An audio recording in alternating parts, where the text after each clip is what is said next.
तो अब इस वीडियो में हम लोग देखेंगे कि एरिया बाउंडेड का जो फॉर्मूला है उसको कैसे आप यूज करोगे, है ना। तो चलिए कुछ एग्जाम्पल देखते हैं, ऐसे एग्जाम्पल जो आपके एग्जाम में आ सकते हैं। तो वो सारा एग्जाम्पल इस वीडियो में हम लोग देख लेते हैं। तो सबसे पहला एग्जाम्पल देखो, जैसे देखो ये क्वेश्चन को देखो। ये क्वेश्चन जब आप पढ़ोगे तो समझ में आएगा। ये बोल रहा है एरिया, क्वेश्चन नंबर 4 देखिए, area of the region bounded by curve y square बराबर 4x, okay, and the line, साथ में वाई एक्सिस भी बोला है, एंड द लाइन y बराबर 3। तो देखो ये आपके पास कर्व है और y बराबर 3 और y एक्सिस, ये तीन चीज लिया। तो सबसे पहला काम करो, ग्राफ खींच लो इसका।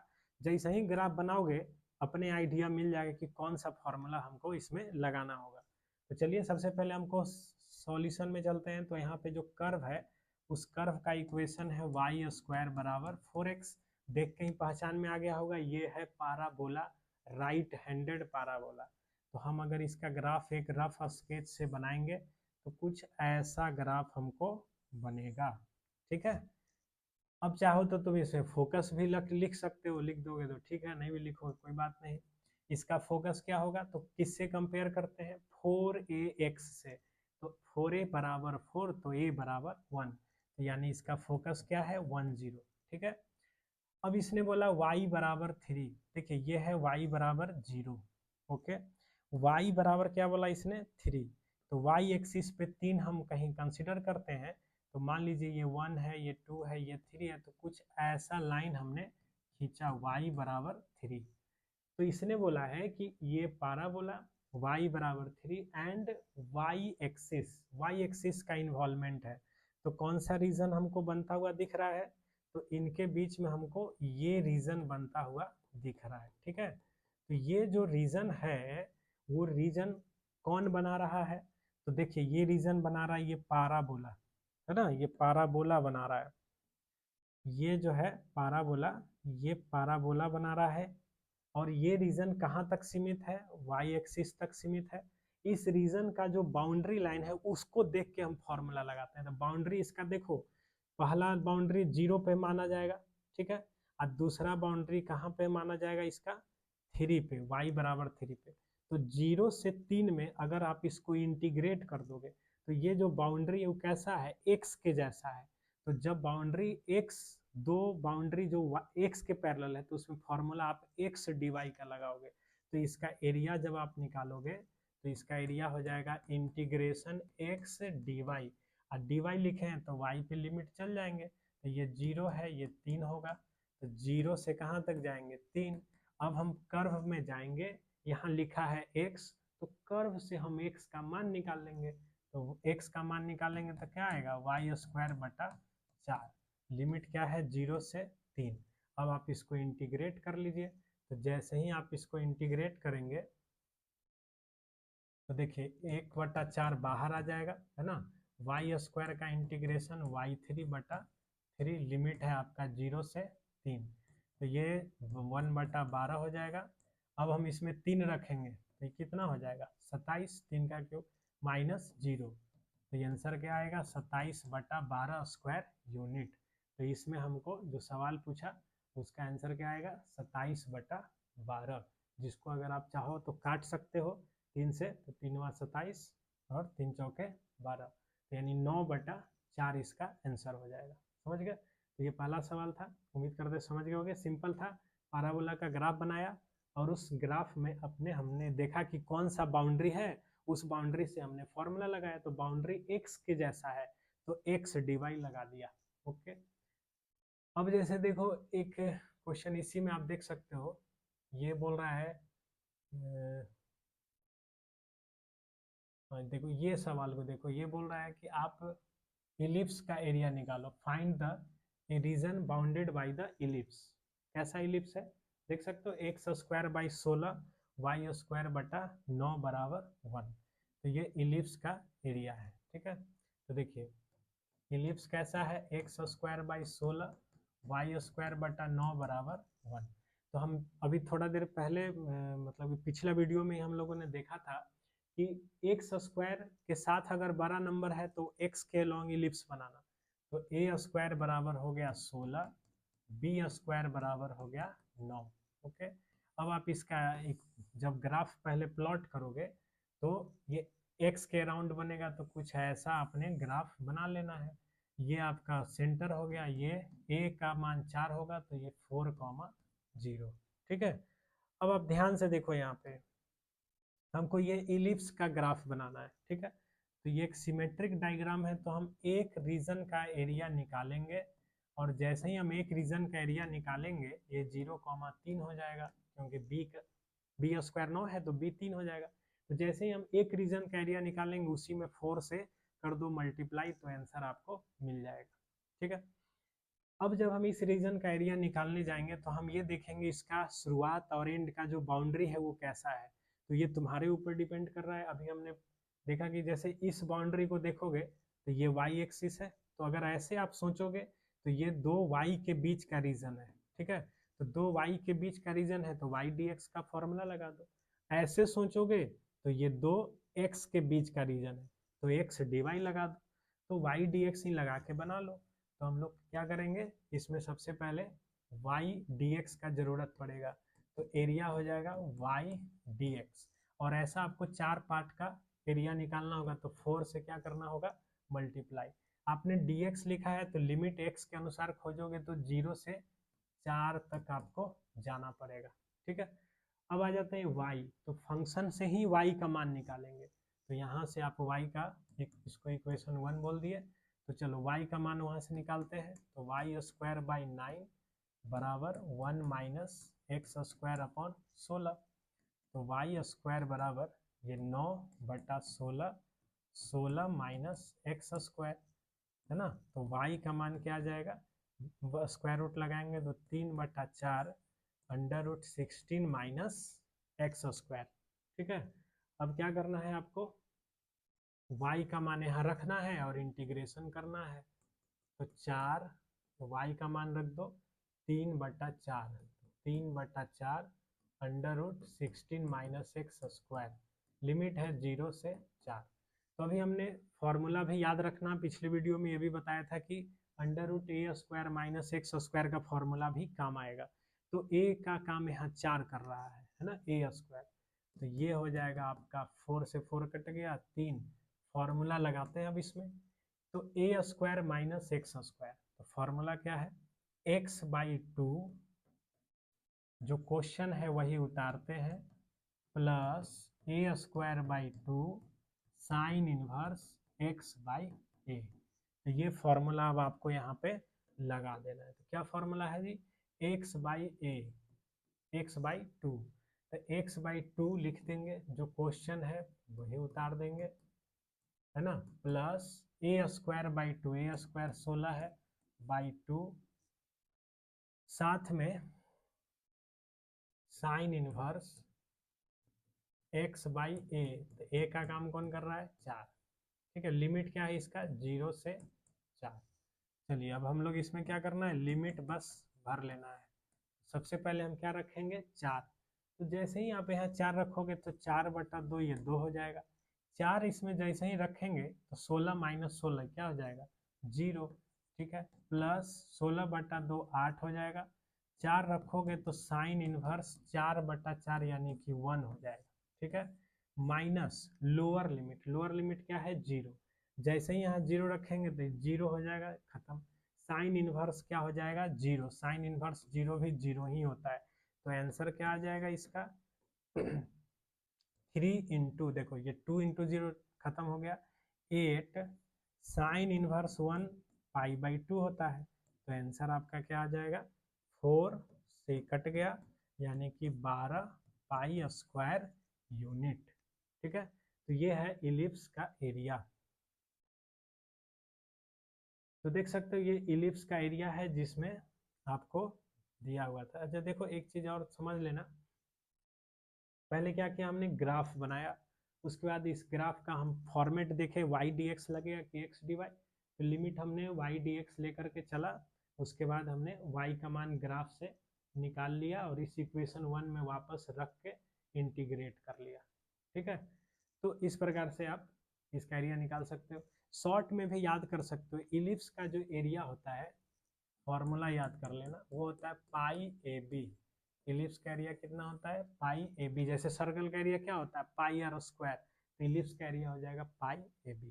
ठीक है, अब तुम देखो ए स्क्वायर 16 है तो ए हो गया 4, बी स्क्वायर 9 है तो बी हो गया 3, तो पाई ए बी यानी पाई गुना 4 गुना 3, तो 12 पाई आंसर होना चाहिए।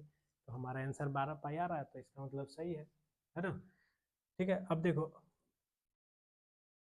उसी प्रकार जैसे ये सवाल था, एक और सवाल है, देखो अब जैसे ये सवाल है, ये भी इलिप्स है, लेकिन कैसा इलिप्स है? वर्टिकल इलिप्स है। तो वर्टिकल इलिप्स है तो कैसा बनाएंगे ग्राफ? बड़ा नंबर आप इसमें देख सकते हो y के नीचे है ना, तो कुछ ऐसा ग्राफ बनाइएगा इसमें भी। तो ये बड़ा नंबर बी स्क्वायर सॉरी ए स्क्वायर 9 है, तो ये 0,3 हो जाएगा, और ये 2,0। ठीक है, ये बी स्क्वायर है ना, वो 4 होगा, ए स्क्वायर 9 वाई के अकॉर्डिंग बनेगा। अब यही वाला आपको रीजन लेके चलना है। अब आप कैसे जा सकते हैं? तो भाई 0 से 2 में जाओ, वाई डी एक्स लगा दो, और उसके बाद 4 से मल्टीप्लाई कर दो, सेम एज जो अभी हम पिछला क्वेश्चन बताए थे उसी पे ये आधारित है। ठीक है, तो ये है, और एक सवाल देखते हैं इसमें। देखिए एक सवाल ये है, आप देख सकते हो क्वेश्चन नंबर 4, ये भी क्वेश्चन आप देखो आ सकता है। क्वेश्चन नंबर 4 देखिए आप, क्वेश्चन बोल रहा है कि area bounded by the curve y बराबर x cube and the ordinates, ordinates मतलब जो y के पैरेलल है, x बराबर -2 और x बराबर 1। ठीक है, अब देखो ग्राफ किसका बनाना है? एक्स क्यूब का। कहाँ से कहाँ बनाना है? x बराबर -2 और x बराबर 1 में बनाना है। ठीक है, तो देखो अब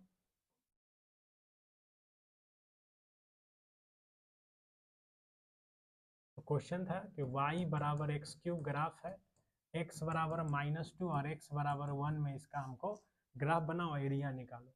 तो देखो सबसे पहले आपको एक्स क्यूब का ग्राफ याद होना चाहिए। एक्स स्क्वायर का ग्राफ कैसा बनता है? पाराबोला, है ना। एक्स क्यूब है ना, वो कुछ ऐसा ग्राफ बनाएगा, ये एक्स क्यूब का ग्राफ है। ठीक है, और अच्छे से बना दे जरा, देखो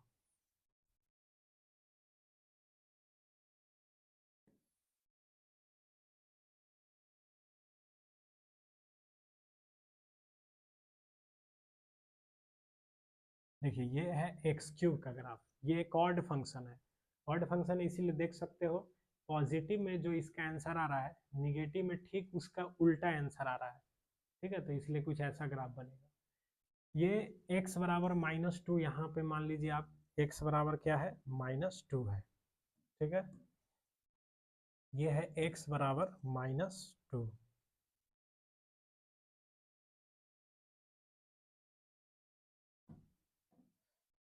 तो x बराबर -2 यहाँ है, और साथ में x बराबर 1, ये है x बराबर 1। तो एक लाइन खींचिए आप यहाँ पे, ये है x बराबर 1। तो दोनों के बीच जो रीजन है वो ये है और ये है। अब इसका एरिया आप कैसे निकालोगे? सिंपल सा बात याद रखना है कि अब ये जो रीजन है ना, ये रीजन आपको कैसा दिखाई दे रहा है? तो ये रीजन आप ऐसे भी तोड़ के आप चलोगे, तो सिंपल सा आप से ऐसे चलोगे, -2 से कहाँ तक जाएंगे? 0 तक, और 0 से कहाँ तक जाएंगे? 1 तक। ठीक है, तो यहाँ पे देखो ये जो -2 से 0 का हिस्सा है वो कैसा है? वो डाउन में बन रहा है, और 0 से 1 में क्या बन रहा है? अप। और जो इसका बाउंड्री लाइन है वो देखोगे तो पता चला, ये जो बाउंड्री लाइन है ये तो y के पैरेलल है, तो फॉर्मूला हम कौन सा लगाएंगे? y dx का लगाएंगे। उसी प्रकार यहाँ भी चलेंगे तो y dx का ही लगाएंगे, क्योंकि बाउंड्री किसके पैरेलल है? y एक्सिस के पैरेलल है। तो इस पूरे रीजन को हम दो पार्ट में लेके चलते हैं। कहाँ से कहाँ तक चलेंगे? -2 से 0, और 0 से कहाँ तक चलेंगे? 1। और जो बाउंड्री लाइन है वो y का है, इसलिए फॉर्मूला y dx का लगाएंगे। तो चलिए यहाँ पे एरिया हो जाएगा आपका, एरिया बराबर -2 से कहाँ तक जाएंगे? 0 तक। ठीक है, किसको इंटीग्रेट करेंगे? तो ये किसका ग्राफ है? एक्स क्यूब का ग्राफ है, तो एक्स क्यूब को हम क्या करेंगे? इंटीग्रेट। तो अब यहाँ से एक बात याद रखना कि जैसे तुमने ग्राफ बनाया है, एरिया निकालने जा रहे हो, ठीक है, तो अगर वो रीजन जो आप जिसमें आप वाई डी एक्स लगाने जा रहे हो, तो वाई अगर वो निगेटिव है, ठीक ना, तो चूंकि आप इंटीग्रेशन करोगे तो इंटीग्रेशन जो होता है ना वो अलजेब्रिक एरिया देता है। मतलब अगर आप किसी फंक्शन को इंटीग्रेट कर रहे हो तो उसका ग्राफ जो है अगर नीचे में वो बना हुआ है रीजन तो निगेटिव में एरिया दे देगा। तो चूंकि इंटीग्रेशन जो होता है वो निगेटिव यानी अलजेब्रिक एरिया देता है, यानी वो पॉजिटिव निगेटिव कुछ भी दे सकता है और हमको सिर्फ बताना है एरिया। तो इसीलिए हम क्या करेंगे कि जब भी ग्राफ नीचे बने और formula y d x y का हम इस्तेमाल करेंगे, और वाई का मतलब ये ग्राफ का हिस्सा जो है अगर निगेटिव है तो उसको पॉजिटिव बनाने के लिए एक माइनस अपनी ओर से लगा देना। यानी सिंपल याद रखना कि जब जो रीजन है वो बिलो बनेगा तो आप फॉर्मूला वैसे ही लगाना, बस एक अपने तरफ से माइनस लगा देना, ठीक है। कुछ नहीं तो मॉड लगा देना, सिंपल बात याद रखो, क्योंकि उस मॉड क्या करेगा उसको पॉजिटिव बना देगा। प्लस दूसरा रीजन कहाँ से कहाँ तक है, 0 से है 1 तक, तो 0 से 1 तक में इंटीग्रेट कर दीजिए किसको, तो एक्स क्यू को। इस बार ये अपवर्ड है तो इसमें कोई हमको मॉड वोड लगाने का जरूरत नहीं है। तो बस अब इसको इंटीग्रेट कर लो, आंसर आ जाएगा। तो माइनस है ना, तो एक्स क्यूब का इंटीग्रेशन x4/4 हो जाएगा। अब इस माइनस को अगर हम हटाते हैं तो लिमिट बदल जाएगा, ये लिमिट 0 से -2 भी जा सकता है, खैर उसकी कोई आवश्यकता नहीं है। तो आप सिंपल याद रखो, लिमिट इसका क्या है -2 से 0, ओके। प्लस एक्स क्यूब है तो ये भी हो जाएगा x4/4 और लिमिट क्या है 0 से 1। अब इसमें आपको क्या करना है, एक बार 0 रख लेना है, एक बार -2 रख लेना है और आंसर आपको आ जाएगा कैलकुलेट करके, ठीक है। तो ये आप देख सकते हो एक क्वेश्चन है जिसमें नया चीज ये सीखे कि रीजन नीचे बनेगा तो माइनस उसमें लगा देना है। और देखिए एक सवाल और है इसमें, वो भी देख लेते हैं जरा।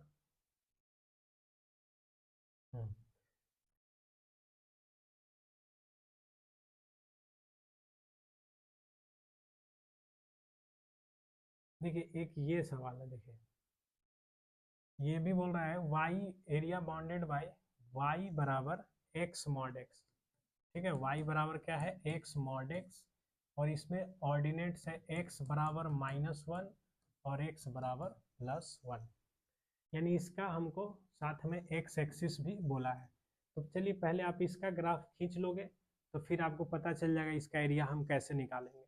तो ग्राफ बनाएंगे उससे पहले यहाँ पे देख रहे हो मॉड है, तो मॉड को हटा लीजिए, है ना। तो कैसे मॉड हटाते हैं, तो देखिए इसका ग्राफ पहले समझिए कैसा बनता है।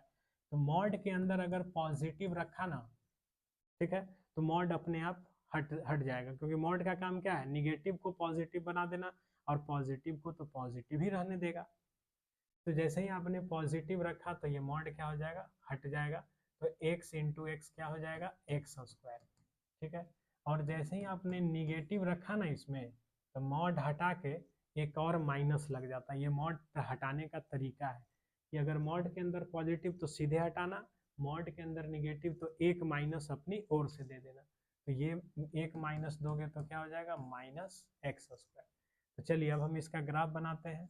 तो देखिए सबसे पहले आप देखो x², तो x² का ग्राफ ऐसे आप बनाओगे, ठीक है, ऐसा ग्राफ बनाओगे। अब -x² का ग्राफ आप ऐसा बनाओगे, ठीक है। तो करना क्या है आपको, x² वाला जो हिस्सा है वो केवल पॉजिटिव साइड के लिए लेके चलना है, यानी कि जो राइट साइड में जो ग्राफ है उधर x² का हिस्सा यानी ये रहेगा और ये नहीं रहेगा, और निगेटिव साइड में इसका ग्राफ चलेगा, किसका, -x² का, यानी निगेटिव साइड के लिए ये रहेगा और ये नहीं रहेगा। तो यानी कुल मिला के जो हमको इसका ग्राफ समझ में आया, कुछ ऐसा ग्राफ बनेगा, कैसा, तो x² का पॉजिटिव साइड वाला पार्ट ले लेना है और -x² का निगेटिव साइड वाला पार्ट ले लेना है। यहाँ पे ये दोनों कनेक्ट हो जाएगा, ठीक है, ये ग्राफ हो गया। अब हमसे क्वेश्चन ने बोला था कि जो ये ग्राफ है वो साथ में इस ग्राफ के साथ साथ x एक्सिस ठीक है, और x बराबर -1 और x बराबर +1। ठीक है, तो हम क्या करेंगे, x बराबर +1 यहाँ ले लेंगे, x बराबर -1, ये आप जो है ना एक लाइन, ये तो रफली बना रहे हैं, तो देख सकते हो ये जो है ये रीजन हमको बताना है। ठीक है, अब देखो यहाँ पे क्या है कि दोनों, ये क्या है, सिमेट्रिक डायग्राम है, जितना दूर इधर गया है उतना ही दूर इधर आया है। ठीक है, तो इस क्वेश्चन में हम क्या करेंगे, एक पार्ट का एरिया निकाल लेंगे, 2 से मल्टीप्लाई कर देंगे तो हमारा आंसर आ जाएगा, यानी इसका एरिया हो जाएगा। अब देखो बाउंड्री कैसा है, वाई एक्सिस के पैरेलल है ना। ठीक है, और ये ग्राफ किसका है, एक्स स्क्वायर का। तो इस लाइन को जाइए कहाँ से कहाँ तक, 0 से 1, फॉर्मूला क्या लगा दीजिए, वाई डी एक्स, इसी में कितना से मल्टीप्लाई कर लीजिए, 2 से, क्योंकि ऐसा 2 हिस्सा है, तो वाई डी एक्स, तो वाई बराबर क्या है, एक्स स्क्वायर, तो यहाँ पे हो जाएगा x square D x, limit है 0 से 1, तो एक्स स्क्वायर का इंटीग्रेशन x³ हो जाएगा, लिमिट है 0 से 1, रखेंगे 1 तो 1 ही रहेगा, तो 2/3 हमारा आंसर हो जाएगा। ठीक है, तो ये है आपका एरिया बाउंडेड के कुछ सवाल जो आपके बोर्ड एग्जाम में आ सकते हैं। तो सिंपल है, ये 2 वीडियो आप देख लोगे तो एरिया बाउंडेड का कॉन्सेप्ट एकदम क्लियर हो जाएगा, और नहीं पढ़ के जाओगे तो भाई एकदम में क्लियर हो जाएगा, समझ एग्जाम में कुछ ब्लैंक ही करके आओगे इसको। ठीक है, तो पढ़ के जाना क्योंकि ज़रूरी है। दैट्स ऑल भाई।